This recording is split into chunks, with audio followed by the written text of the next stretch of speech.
all women are different, but they are all women. This video is androcentric from a men's point of view and is presented as opinion, commentary, and debate. Expressing opinions is not violence. These are ideas to challenge, question, and argue in public, because classical liberalism relies on the First Amendment for its dialectic. If you are a feminist, then consider this. If patriarchy truly existed as claimed, feminism could not.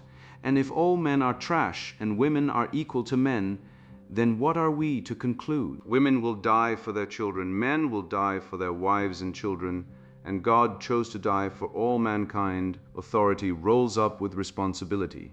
If this framing of facts offends you, click off to a cute cat video. Proceeding further will expose you to gamma bias and criticism directed at ideas, claims, institutions, not at any individual's virtue or dignity. Our method follows the 7 liberal arts. The trivium, grammar, logic, rhetoric, and the quadrivium, arithmetic, geometry, music, and astronomy, and the transcendentals, the good, true, and beautiful. If this framework is not for you, feel free to exit now. It's no disgrace. Women are wonderful. God bless America. Men are great. Feminismus delendus 8. Red Pill Revolution, Mastering the Atlas of Manosphere and Men's Rights, written by Conrad Riker, available now, links in description. Red Pill Revolution, a field guide for men who still notice reality. The gynocentric panopticon, how the disciplinary state weaponizes female tasks to transform men into indentured serfs and dismantle Western civilization. You were born into a prison you cannot smell, taste, or touch, a disciplinary society where the architecture of control is gynocentric to the core. You feel the pressure, the stifling anxiety of walking through a minefield where the mines are feelings and the detonators are accusations, yet you've been trained to call this liberty. It is not liberty, it is a vast panoptical surveillance engine designed by cultural Marxists and policed by the state to ensure your compliance with the feminine imperative. You think the government is a neutral arbiter of justice. Etymologically, gubernare means to steer, but look at the ship of state today. It is steered by the occult force of Gin, the woman, and its wake is the drowning of masculine reason. The Duluth model and the family court machine are not judicial errors. They are the teeth of a leviathan that has co-opted the state's monopoly on violence to serve female hypergamy.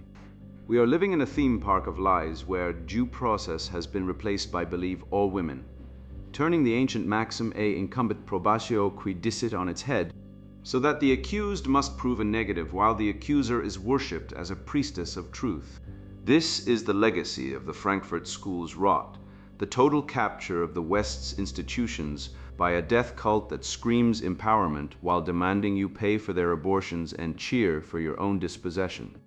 But the state is merely the backup system for the primary weapon deployed in the trenches of the sexual marketplace, the hidden curriculum of manipulative testing. You've seen these tests in the wild disguised as innocent relationship inquiries, but they are actually the diagnostic tools of a solipsistic pathology. Consider the career goals test. She asks if you respect her ambition. This is not an egalitarian query, it is a resource extraction audit. If you say yes, you signal your willingness to subsidize her hypergamous ascent while you absorb the cost of the domestic sphere she abandoned. It is a trap to make you the house husband of her corporate dreams. Then there's the loyalty test, where she fabricates a disagreement with a stranger to see if you will abandon truth and back her play. This is a dry run for the future abuse allegations or the paternity fraud she might need you to nod along with. And the materialism test. She watches your wallet like a hawk, condemning you for spending money on yourself while secretly calculating your net worth. These are the diagnostics of the bad actor, the evolutionary cunning described by Schopenhauer, deployed to turn you into a utility drone before the law does it for her. It is time to smash this modern Babylon with the sledgehammer of the trivium and the living spirit of Western civilization. We must weaponize the truth to cut through the noise of gamma bias and the framing tricks of the left. The only antidote to this poison is the strict application of Aristotelian logic, natural law, and the virtues that built the very culture these parasites seek to destroy. We are not hesitating on the precipice. We are storming the citadel of truth to reclaim our birthright. We will dismantle the syllogisms of the woke and expose them for the self-refuting nonsense they are, restoring the transcendentals of the good, the true, and the beautiful to their rightful place. Prepare to have your mind unplugged from the matrix of servitude, because we are about to dissect the lies of feminism and Marxism with clinical exactitude and rebuild the world on the foundation of masculine sovereignty and unyielding reality. The gynocentric Leviathan, how the state became woman's weapon against man. Justice is the constant and perpetual will to render to every man his due. So wrote Justinian in the Institutes, grounding Western law in the sacred symmetry of obligation and reward. But glance at the modern family court, that grim abattoir of paternal rights, and you witness a grotesque parody of this ancient wisdom. Consider the etymology of our predicament. The word government descends from the Latin gubernare, to steer or to pilot, invoking the captain of a ship navigating by the stars of natural law. Yet a darker, more primal linguistic current flows beneath the surface, the occult feminine root of jinn, hidden in plain sight, signaling that the ship of state has not just listed to port, it has been hijacked by the sirens, steering the vessel not towards safe harbor, but onto the jagged rocks of female solipsism and extraction. The state has ceased to be the neutral arbiter of the social contract. It has transmuted into the gynocentric Leviathan, a colossal mechanism designed to harvest the vitality of men and funnel it into the insatiable maw of the feminine imperative. We must dissect the original sin of this betrayal, the no-fault divorce extraction machine. It began in 1969 when Governor Ronald Reagan, perhaps seeking to demonstrate his compassion, signed California's Family Law Act, unwittingly or perhaps witlessly unleashing the hounds of hypergamy. This was the thin end of a wedge that has since split the skull of Western civilization wide open. Before this, marriage was a binding contract. To dissolve it, one had to demonstrate a breach, adultery, abandonment, abuse. This is the trivium applied to law. Grammar, the facts of the breach. Logic, the causal link. And rhetoric, the judgment. No-fault divorce obliterated the grammar, rendering the logic moot and the rhetoric tyrannical. Now, a wife can unilaterally abrogate the contract because she feels unfulfilled, and the state cheers. The result? A transfer of wealth so brutal it would make a highway robber blush. Research from the Social Sciences Journal, 2015, confirms the carnage. The average divorced man sees his standard of living plummet by 73%, while his female accuser enjoys a 27% increase. This is not alimony. It is a wealth transfer tax, levied by a jilted lover and enforced by the SWAT team. Do not mistake this for a mere modern glitch. It is the return of the repressed pagan matriarchy repackaged as the alimony child support Ponzi scheme. Historically, alimony was a rare ecclesiastical remedy for the abandoned wife, a temporary bridge to survival. Today, it has morphed into a lifetime annuity for bad behavior. Look at California's 10-year rule, which transforms a decade of marriage into a lifetime indentured servitude for the male earner. The system is predicated on the archaic presumption that women are helpless damsels, even as they shout from the rooftops about their independence. But the cruelty is most acute in child support, a misnomer if ever there was one. In many jurisdictions, the calculations bear zero relation to the actual cost of raising a child, instead serving as a hidden spousal support enforced with a ruthlessness that would make the IRS blanch.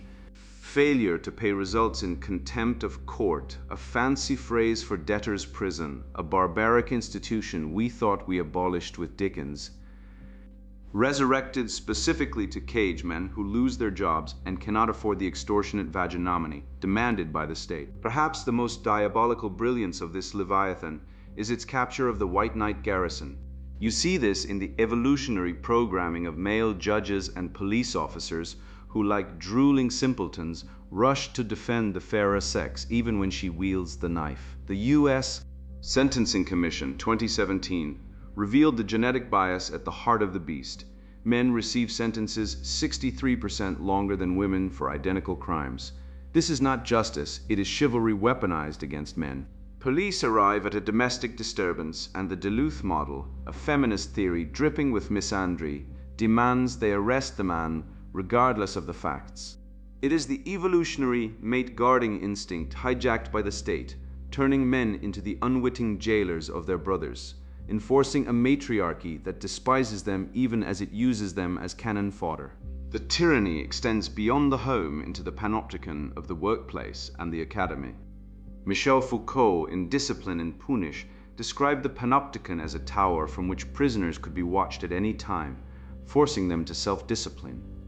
We have updated this for the 21st century into what I call the gynocentric gaze. It operates through the false allegation industry, a machine that churns out accusations like a sausage factory of lies. We are told false accusations are rare, 10% per Lisek et al. 2010. But when you apply the trivium and demand the evidence, the narrative crumbles. Look at the Duke Lacrosse case, 2006, the Yuva Rolling Stone fabrication, 2014, or the Kafkaesque lynching of Brett Kavanaugh, 2018. These are not anomalies. They are the logical output of a system where the accusation is the conviction and the accuser is immune to perjury laws. Nowhere is this inversion of natural law more evident than in the Title IX campus tribunal system, a direct result of the 2011 Dear Colleague letter. This bureaucratic fatwa established extrajudicial star chambers on over 7,000 campuses, where the ancient right of ea incumbit probatio quidicit, non qui negat, the burden of proof lies on the accuser, is gleefully incinerated. In these kangaroo courts, young men are denied legal counsel, forbidden from cross-examining their accusers, and expelled based on a preponderance of evidence, a mere 51% likelihood. This is a justice system stripped of its corpus delictum, devoid of the transcendental requirement for truth. It is the victory of the feminine feeling over the masculine fact, enshrined in federal policy. We must face the triadic capture of justice with cold, hard logic. A simple syllogism exposes the rot. Major premise: justice requires blind impartiality between parties. Minor premise: gynocentric institutions systematically favor women in legal outcomes, e.g., 91% of custody awarded to mothers per U.S. Census 2018. Conclusion: therefore, these institutions are not just. They are performative simulacra masking extraction mechanisms. The Violence Against Women Act VA is the apotheosis of this subversion. Funding feminist organizations to lobby for ever-expanding definitions of abuse that include financial control or coercive control, terms so vague they criminalize the very act of being a man in a disagreement. This is the via negativa of the law, defining the male not by his virtues, but by his existence as a threat. So, what is the remedy? We cannot reform the Leviathan, it must be starved. We look to the medieval guild system, not as an antiquated relic, but as a template for masculine self-preservation. This is the application of the red pill, the strategic withdrawal of competence. Men must construct parallel institutions. This begins with the go-your-own-way defense. Binding arbitration clauses in relationships, ironclad prenuptial agreements treated as harm reduction, and the covert recording of all interactions in high-risk environments. But the ultimate remedy is the withdrawal of the host from the parasite. Avoid marriage 2.0. Avoid university enrollment in feminized sectors. Starve the beast of your labor, your taxes, and your genes. Rebuild the apprenticeship mastery ladder in the shadows of the collapsing West, teaching young men that their first allegiance is not to a state that hates them, but to the virtue and truth that will outlast this gynocentric nightmare. The only way to win a rigged game is to flip the table. This is not an anomaly. It is a feature of the gynocentric operating system, a predictable output of 3 clandestine subroutines that the feminine imperative runs on male processes. The medical resident's husband was not merely unlucky. He was tested at 3 critical junctures, and at each, his compliance was recorded as weakness to be monetized. These are not isolated traps, but a coordinated triad of extraction protocols: the career subsidy test, the loyalty to absurdity test, and the resource display test.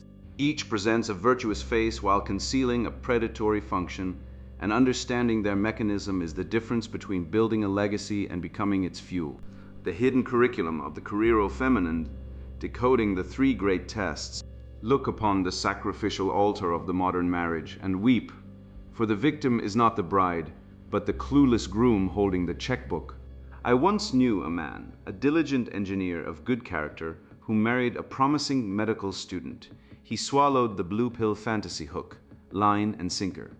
He worked double shifts to cover the $45,000 in tuition, managed the household drudgery, and paused his own professional ascent to ensure her residency was stress-free. He reasoned, through the feminized lens of chivalry, that he was building a partnership.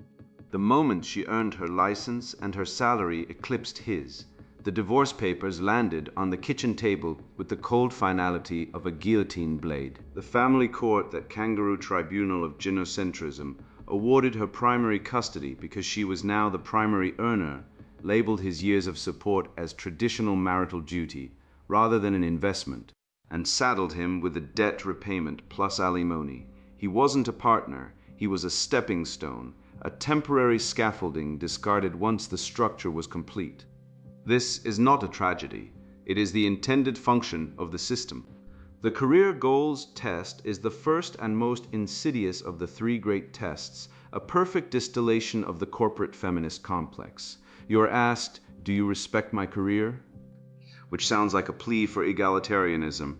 It is in reality a demand for your subsidization of her hypergamy. Consider the syllogism of your destruction. If you support her career, then you absorb the opportunity costs of her domestic withdrawal while simultaneously funding the increase of her sexual market value. If her value rises while yours stagnates or declines due to the burden of support, then you become relatively obsolete to her. Therefore, by supporting her career, you are efficiently engineering your own replacement. The Bureau of Labor Statistics tells us the average woman generates 673 weekly, yet the cost of childcare to facilitate that labor often exceeds 2,500 monthly. This is negative equity. You are bankrupting the family unit to pay a tithe to the corporate state, trading the cultivation of the home for the servitude of the marketplace, all while being applauded for your allyship by a culture that views men as nothing more than draft animals. Do not be fooled by the second test, the loyalty test, which manifests as fabricated disagreements. A woman creates a conflict out of thin air. Perhaps she claims a colleague slighted her or a friend was rude and watches your reaction. If you dare to apply the dialectic, to seek the truth, to play the devil's advocate, you fail.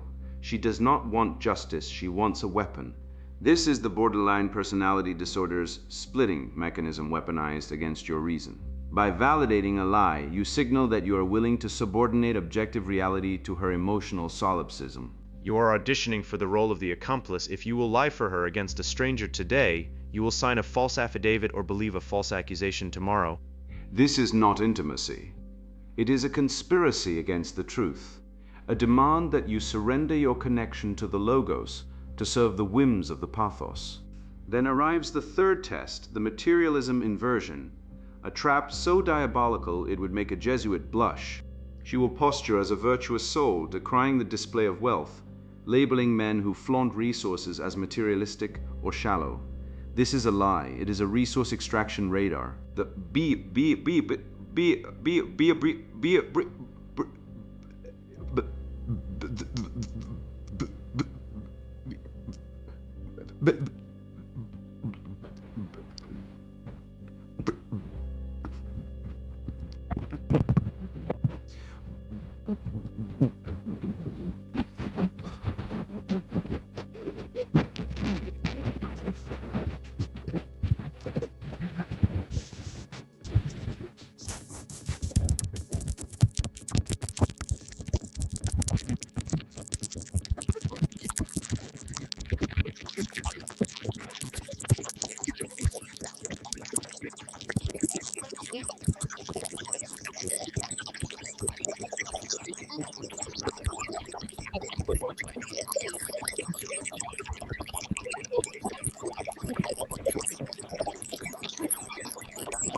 The man who passes is the humble, high-value man, the trust fund beneficiary, or the silent partner who possesses the gold, but lacks the confidence to display it, making him terrified of being judged and thus eager to purchase her approval with his hidden reserves.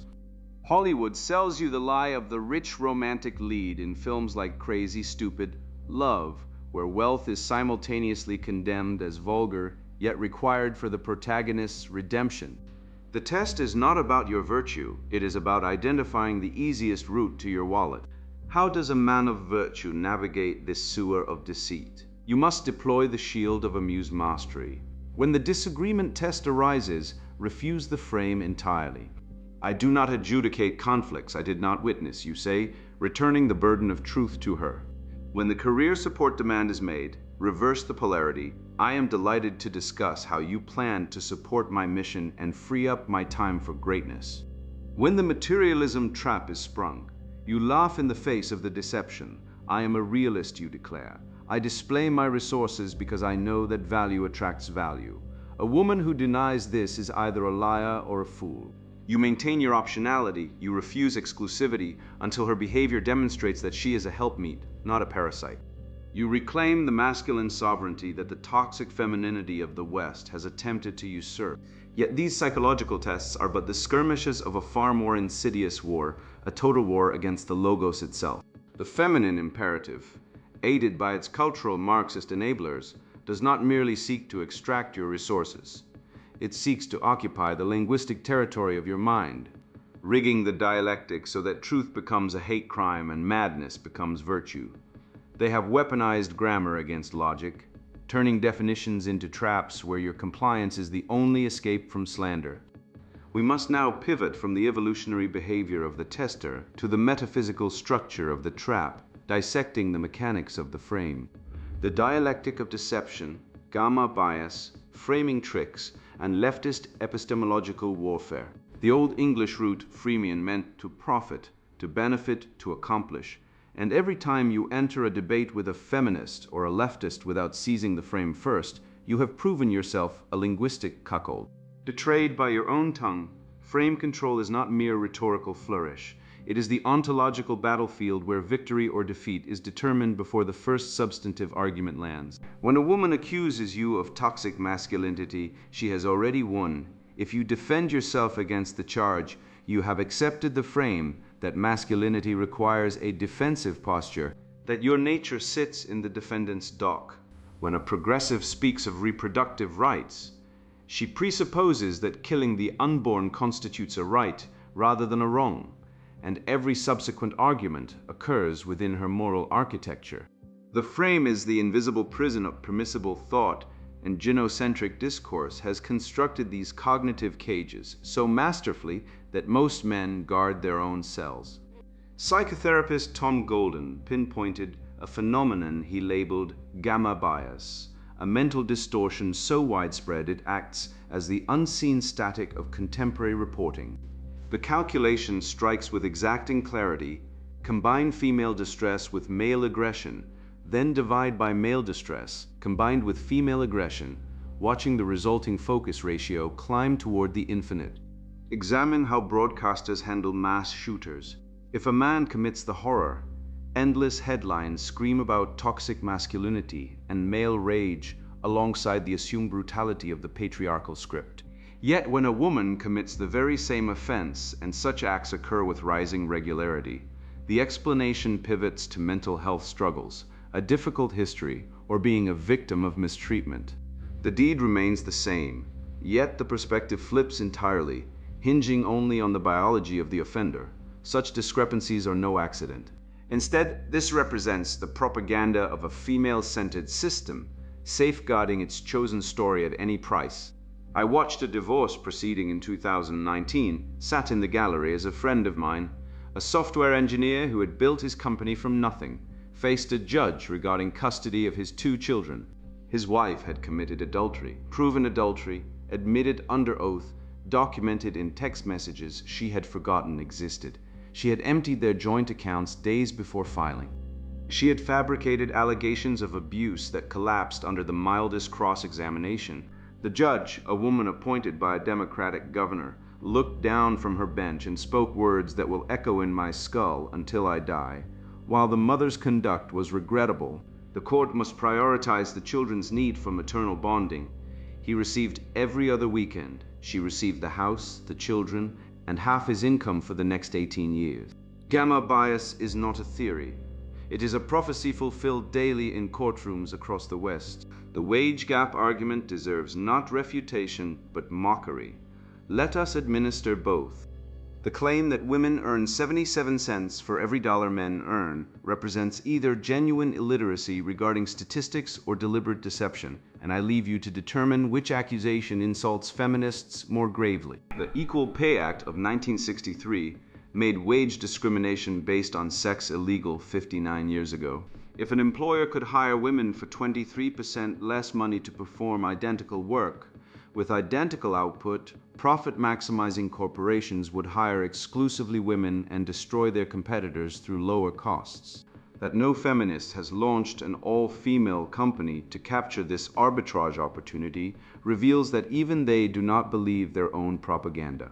When you control for hours worked, occupations selected, continuous years of employment, and willingness to relocate or work dangerous conditions, the gap vanishes entirely or reverses. Never married childless women in metropolitan areas out-earn their male counterparts in most major cities. The feminists know this. They count on your ignorance. Believe all women collapses under the weight of elementary logic, the kind any Greek philosopher could have dismantled in the agora while half drunk on diluted wine. If all women's accusations must be believed, then when woman A accuses woman B of false accusation, we must believe woman A, which means woman B is a false accuser, which means we cannot believe her accusations, including her accusation that woman A is lying, which means you perceive the infinite regress. If some women's accusations are false and the Duke Lacrosse case, the UVA Rolling Stone fabrication, and Brian Banks' 5-year prison sentence for a rape that never occurred prove this empirically, then believe all women becomes believe some women, requiring criteria for distinguishing truth from falsehood. Ask a feminist for these criteria. Watch her squirm. The criteria she refuses to name are evidence, due process, cross-examination, presumption of innocence, the entire juridical inheritance of Western civilization burned on the altar of gynocentric feeling. The emotional labor grift deserves special contempt for its audacity. Feminists claim women perform disproportionate domestic labor, relationship maintenance, social coordination, the mental load of household management. Let us grant the premise for purposes of destruction. If emotional labor is work deserving compensation, and if this labor is performed primarily in service of oneself and one's own family, then women demanding payment for emotional labor are demanding compensation from themselves. The logic reduces to absurdity. I cooked dinner for myself and my children, therefore society owes me money. Alternatively, they claim their domestic contributions exceed male financial contributions, an empirical assertion crushed by Bureau of Labor Statistics time use surveys demonstrating men perform more total labor, market plus domestic, than women in equivalent household configurations. The complaint is not about labor distribution, it is about manufactured grievance as political weapon. Beyoncé's 2016 visual album Lemonade depicted female rage, vengeance against infidelity, and property destruction against a cheating partner. Critics celebrated it as feminist empowerment, a masterpiece of righteous fury. The lyric Becky with the Good Hair launched a witch hunt against any woman suspected of involvement with Jay-Z based on nothing but paranoid speculation. Now, imagine a male artist releasing an album depicting identical themes, hunting down an unfaithful wife, destroying her property, naming her lover publicly. The same critics would shriek about toxic masculinity and misogynistic violence and the normalization of domestic terrorism. Identical behaviors, identical themes, identical artistic expressions evaluated through the lens of gamma bias, producing diametrically opposed verdicts based solely on perpetrator sex. The pattern is unmistakable. The pattern is intentional. The phrase toxic masculinity operates through the Moat and Bailey fallacy with devastating effectiveness. When challenged, the feminist retreats to the moat. We just mean some harmful behaviors. Some men engage in, surely you agree those are bad. When unchallenged, she advances to the Bailey. Masculinity as such is the problem. All male traits are potentially toxic. The entire concept of masculinity must be deconstructed. Ask the question that exposes the frame. What specifically makes these behaviors masculine rather than merely toxic? The answer reveals everything. Masculinity itself is the contaminant in their framework. They hate you. They hate what you are. No amount of conciliation will change this. Leftist epistemology. The claim that truth is socially constructed, that lived experience supersedes objective measurement, that power determines knowledge, constitutes a suicide bomb detonated against the possibility of knowledge itself. If all truth is socially constructed, then the claim truth is socially constructed is itself socially constructed and carries no universal validity. If lived experience is authoritative, then the lived experience of men who perceive genocentric injustice must be authoritative, but leftists deny this, revealing that lived experience means lived experience we approve. If power determines knowledge, then either leftist knowledge claims are powerless and therefore false, or leftist knowledge claims are powerful, which proves power exists independently of their framework, refuting their own premise. Every epistemological claim of the cultural Marxist collapses into self-contradiction. They do not seek truth, they seek your submission. The natural law tradition, the transcendentals of truth, goodness, and beauty existing independently of human preference or power, provides the only firm ground upon which to stand against this tide of relativistic nihilism. Either truth exists objectively, accessible to reason through the dialectical method, or we drown in a sea of competing narratives where the only metric of victory is raw power. The left has chosen power. We choose truth. And truth, the logos that structures reality itself, will not be mocked indefinitely. The feminization of Western civilization, the systematic demoralization of men, the gamma bias pervading every institution from family courts to Hollywood studios, these are not invincible. They rest on foundations of sand, on arguments that refute themselves, on frames that shatter under the hammer of dialectical scrutiny. You have been lied to, now you know. The question is what you will do with that knowledge. Dialectical annihilation of leftist theory clears the battlefield, but a cleared field is not a citadel. We have dismantled their framing apparatus, exposed gamma bias, and demonstrated through formal syllogism that feminist epistemology collapses under its own weight. Yet, identifying the enemy's logical fallacies produces only intellectual clarity, not the institutional power required for masculine sovereignty. Reconstruction demands concrete historical precedent, the forms and associations that made Western men independent before the parasitic state devoured them. The answers lie in the fraternal institutions our grandfathers built and the Leviathan destroyed.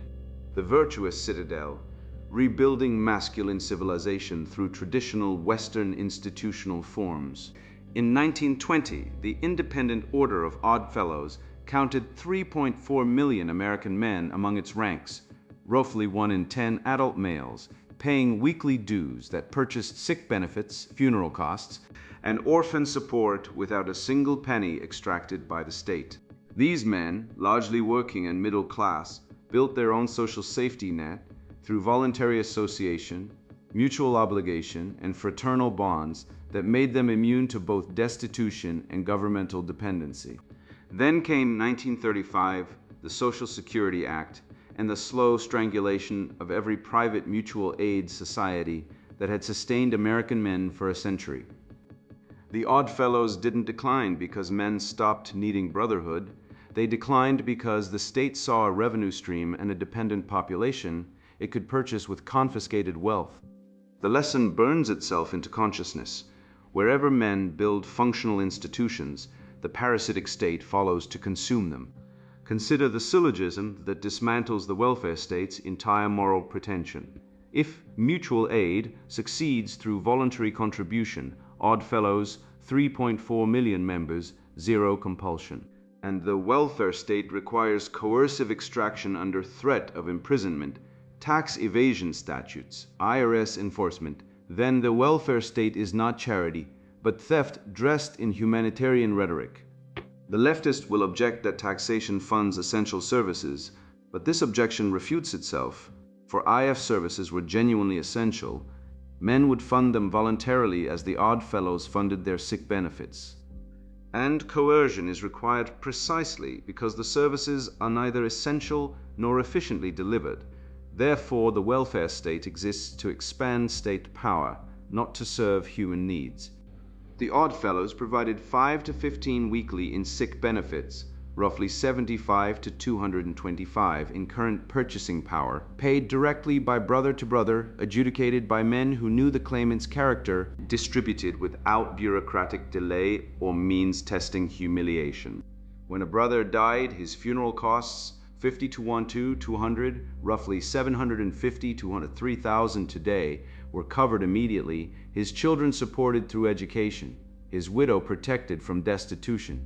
This was subsidiarity in action, the smallest competent authority handling matters within its sphere, with zero involvement from distant bureaucrats who cannot distinguish between a deserving brother and a fraudulent claimant. The Catholic social teaching principle that matters should be handled by the most local authority capable of handling them was not abstract theory, but lived practice. And it worked magnificently until the state decided it couldn't tolerate competitors.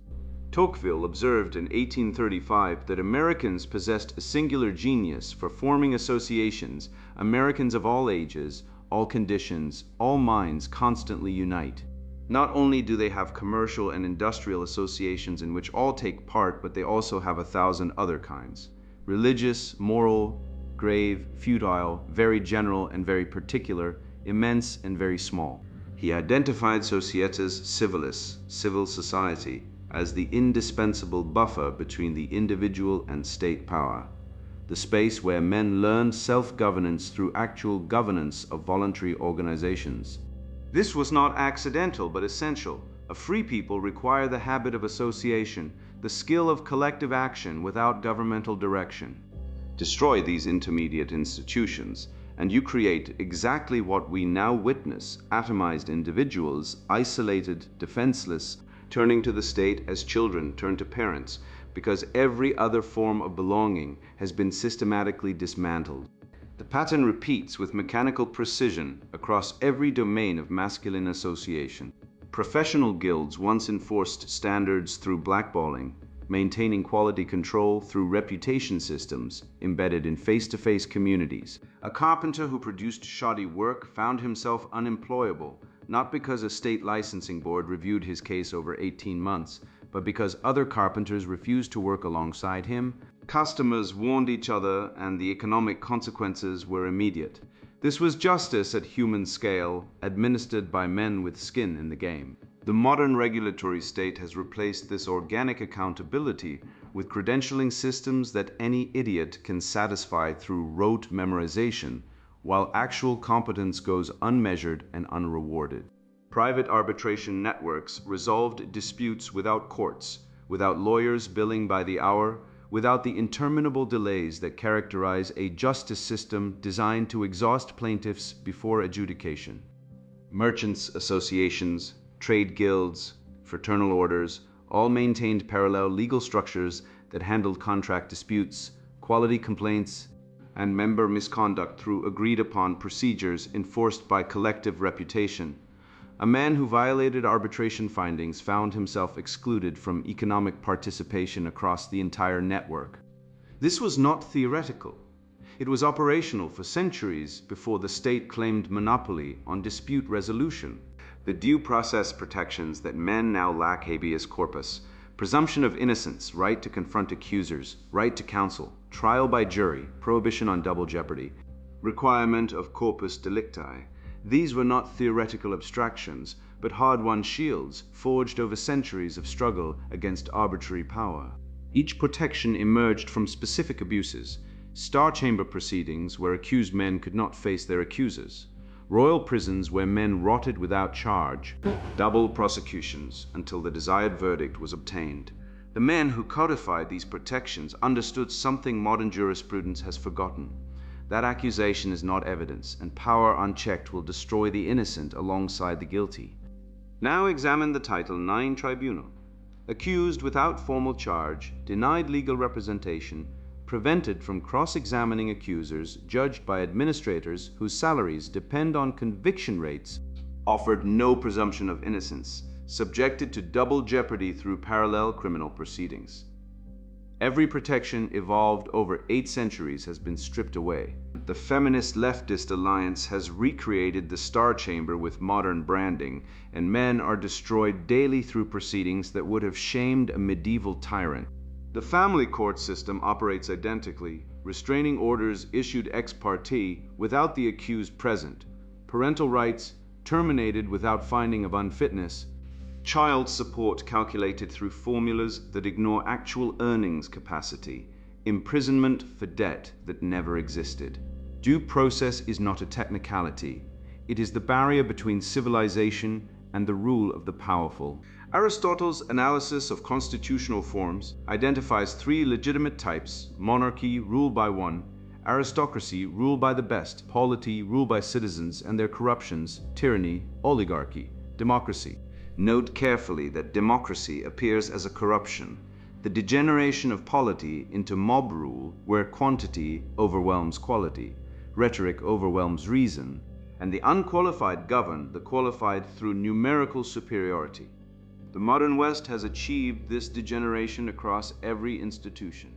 Universities where students evaluate professors, corporations where HR departments dictate strategy, governments where focus groups replace constitutional deliberation. The result is predictable: competence punished, mediocrity rewarded, excellence driven from public life. Apply this analysis to relationship governance. The healthy relationship operates as a mixed constitution. The man holds executive authority in domains requiring unitary decision-making, monarchy, because every enterprise needs a final decider. The couple engages in shared deliberation on matters requiring both perspectives, aristocracy in its original sense, ruled by those best qualified for specific questions, and the family participates in broader civil society, polity, contribution to common good. This structure produces decisions, forward movement, accountability.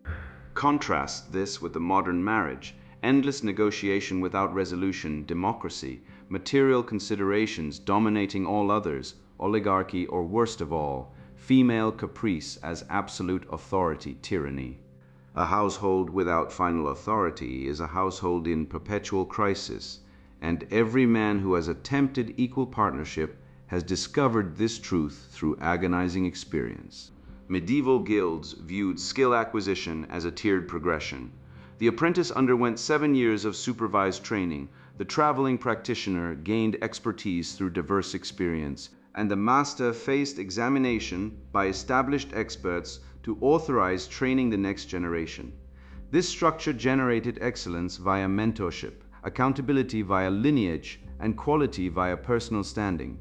A master's mark on an item assured high standards because his reputation and thus his income depended on that promise. Modern credentialing offers no parallel.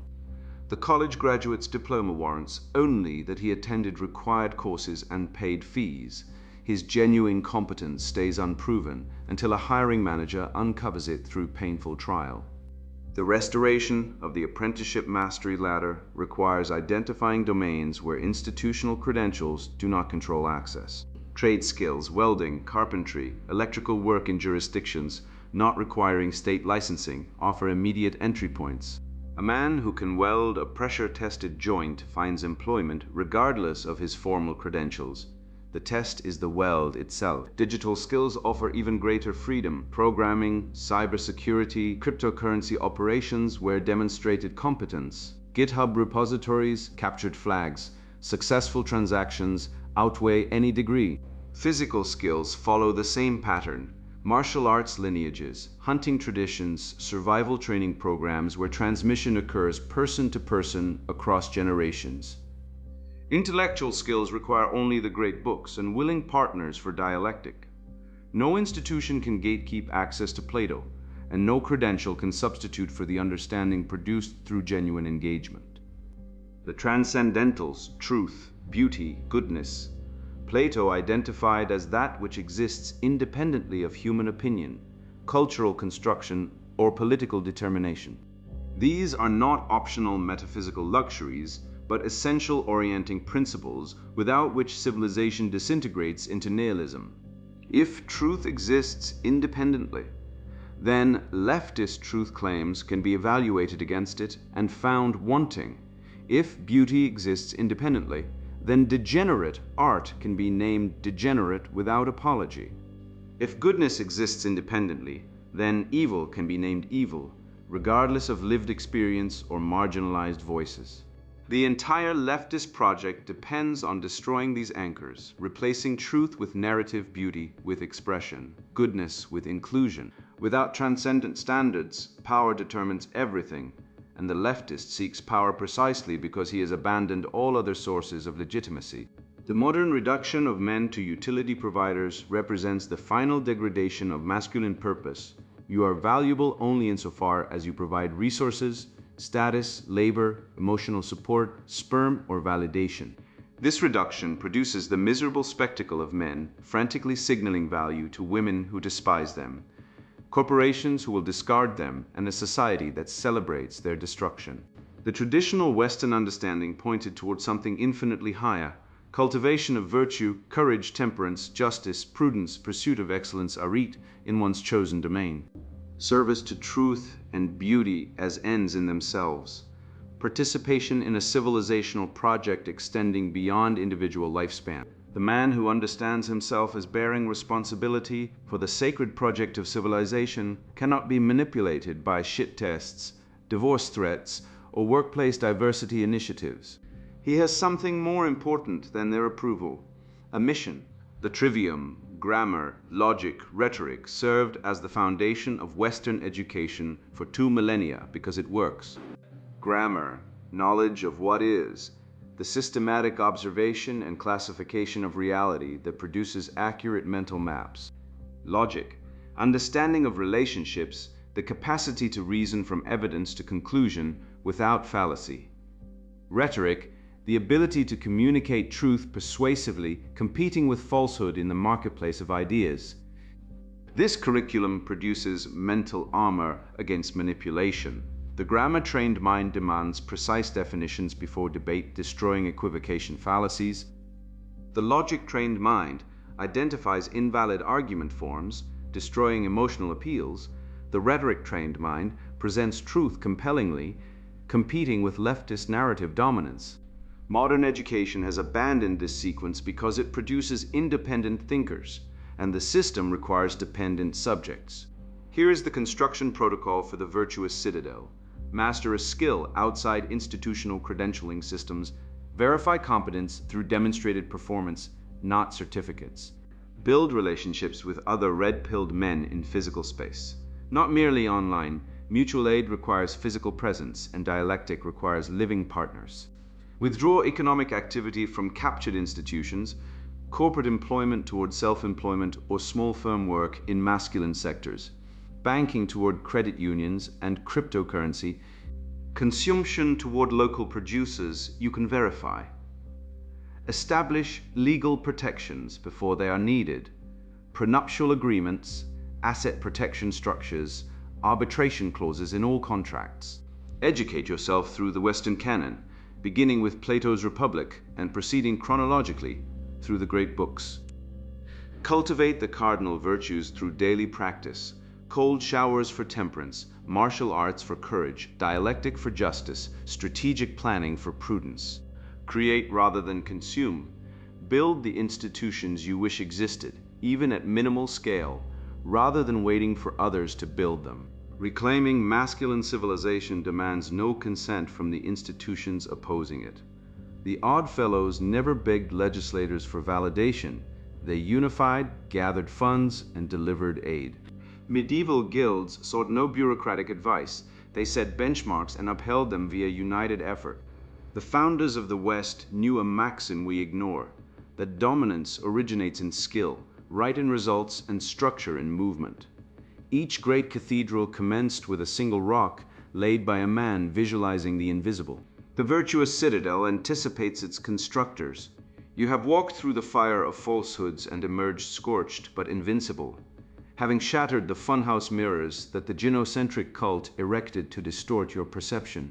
You now possess the ultimate weapon, the realization that the disciplinary society Foucault described is merely the physical architecture of feminine solipsism enforced by state bayonets. You have dissected the 3 great tests, the careerism parasitism, the fake fight loyalty trap, and the I hate money resource scan, and exposed them not as love languages, but as the cold, biological algorithms of hypergamy running on a loop to secure your utility while resenting your backbone. Major premise: a system that conceals the nature of 50% of the population is a conspiracy against the other 50%. Minor premise: the modern welfare state, family courts, and corporate HR departments systematically conceal the reality of female opportunism and male disposability. Conclusion: you are living in a conspiracy of silence, so vast it makes the Babylonian whore look chaste. But you have broken the spell with the sledgehammer of the trivium, reclaiming the dialectic from the emotional terrorists who replaced logic with lived experience and due process with an accusation. Do not mistake this awakening for a burden. It is the very definition of liberty, the sui generis right of a free man to chart his course by the stars of natural law rather than the shifting sands of her moods. You are no longer the dunce funding a career that reduces his net worth, nor the white knight charging into a disagreement. He didn't start to defend a lie he doesn't believe. You are the architect of the virtuous citadel, rebuilding the mixed constitution in your own soul where reason reigns as king over the chaotic democratic mob of your impulses. The West does not need saving by the weak. It needs the resurgence of the strong, the apprentices who become masters, not by crying in safe spaces, but by enduring the forge of truth. Go forth, eyes wide open, mind armed with syllogisms and spirit unyielding. You have paid the tuition in pain. Now collect your diploma in reality and show the world that while the matrix may have you, it no longer owns you. The Renaissance begins with your refusal to kneel. And now the sponsored book introduction. Red Pill Revolution, Mastering the Atlas of Manosphere and Men's Rights. Men are born free, yet everywhere they are in chains. Divorce shackles, alimony handcuffs, and the velvet ropes of a gynocentric society that treats them as walking ATMs. I learned this truth the hard way. After watching 3 friends get stripped of their homes, children, and dignity by family courts that rubber stamp maternal custody, I realized modern men aren't just losing battles, they're being erased from the war. This book isn't therapy for the faint-hearted. It's a field manual for the 21st century man who's tired of playing by rigged rules. If you've ever worked overtime to fund a wife's affair, choke down toxic masculinity lectures from people who've never fixed a carburetor or wondered why your loyalty gets rewarded with restraining orders, Red Pill Revolution is your antidote. We'll dissect female hypergamy using evolutionary data like David Buss's findings on women's instinct to trade up and expose how the state subsidizes single mothers while jailing dads over child support. You'll learn to bulletproof your assets, dodge sperm jackers, and transform from beta provider to alpha leader. This isn't for men who still think flowers and apologies earn respect. If you're content being a tax mule for bureaucrats who call your strength oppression, close this book now. Go knit a pride flag. But if you're ready to unplug from the feminist matrix, to build tribes, reclaim fatherhood, and wield masculinity as a tool, not a curse, these pages are your lifeline. The data doesn't lie. Marriage rates are collapsing. Male suicide is spiking, and women's dating apps prove 80% chase the top 20% of men. Either adapt or perish. We'll gut the lies of gender studies, revive Spartan discipline, and turn woke finger-wagging into comedy fodder. You'll meet men who've escaped the marriage plantation, raised sons immune to feminist indoctrination, and forged brotherhoods that outlast government raids. The path isn't soft. It demands iron discipline, dark humor, and the courage to face truths that'll make blue-pilled simps vomit their oat milk lattice. But for those willing to swallow the red pill, dominion awaits your move, gentlemen. Red Pill Revolution, Mastering the Atlas of Manosphere and Men's Rights, written by Conrad Riker. Buy now. Links in description.